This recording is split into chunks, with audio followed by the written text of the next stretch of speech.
क्या नाम है? नमस्कार, नरेश ललाल, अखिल भारतीय विद्यार्थी परिषद उदयपुर विभाग सह संयोजक। आज अखिल भारतीय विद्यार्थी परिषद government degree college Dudu Basantgarh की इकाई के द्वारा ये प्रेस वार्ता रखी गई है।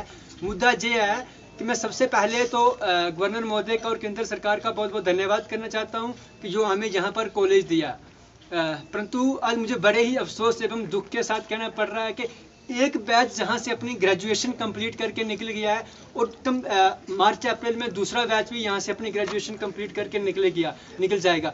परंतु पिछले 4 साल में कॉलेज की बिल्डिंग बनकर कंप्लीट होना तो दूर की बात है, परंतु अभी तक बिल्डिंग का काम तक नहीं लगा हुआ है।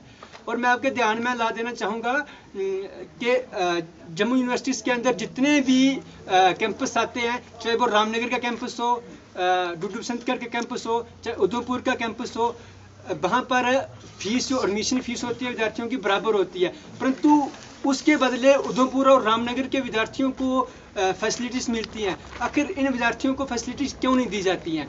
क्या डुडू बसंतगढ़ के विद्यार्थियों को कॉमर्स पढ़ने का अधिकार नहीं है? क्या डुडू बसंतगढ़ के विद्यार्थियों को मेडिकल पढ़ने का अधिकार नहीं है? मैं आपको बता दूं, यहाँ पर लाइब्रेरी में कंप्यूटर्स भी लैब भी नहीं है, स्टडी रूम भी नहीं है। इसलिए इससे अच्छा था कि यहाँ पर कॉलेज नहीं होता, क्योंकि जो जहाँ के विद्यार्थी थे उदयपुर में जाते या रामनगर में जाते, लेकिन कम से कम एक अच्छे सब्जेक्ट का निर्माण तो कर पाते, एक अच्छा सब्जेक्ट तो चूज कर पाते। एनसीसी यहाँ पर नहीं है, एनएसएस यहाँ पर नहीं है। आखिर जब हम पढ़ते हैं फंडामेंटल राइट की बात करते हैं, right to justice, right to equality, आप मुझे बताओ ये किस प्रकार से आप जस्टिस कर रहे हो? ये कहाँ की इक्वलिटी है? अब फीस तो आप दूसरे कैंपस के मुकाबले इन विद्यार्थियों से भी बराबर ले लेते हैं, इनको अधिकार क्यों नहीं मिलते हैं? इसलिए हम गवर्नर महोदय से मांग करते हैं कि जल्द से जल्द यहाँ पर बिल्डिंग का काम शुरू कर दिया जाए। और दूसरा मैं आपको बताऊँ, यहाँ पर कुलवंता से लेकर लाठी तक यहाँ पर विद्यार्थी पढ़ने के लिए आते हैं। और ट्रांसपोर्ट की मैं अगर बात करूं तो रोड की इतनी खस्ता हालत है कि सुबह आप रामनगर से गाड़ी लेकर निकलोगे तो बसंतगढ़ तक पहुँचते हुए खटारा बन जाती है। इसलिए हमारी एलजी महोदय से मांग है।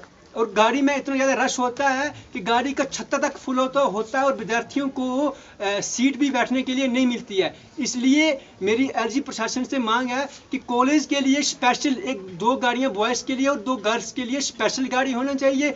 और मैं आपको बताऊं कि कुछ विद्यार्थी यहाँ पर कुलवंता से आते हैं, कुछ तराड़ी से आते हैं, कुछ खनेर से आते हैं, कुछ लाठी से आते हैं। और यहाँ पर इतनी, क्योंकि ये दूर दराज गाँव का एरिया है, यहाँ पर रोम की भी व्यवस्था नहीं मिलती है, विद्यार्थियों को रोम भी किराए पर नहीं मिलते हैं। इसलिए मेरी सरकार से ये मांग है कि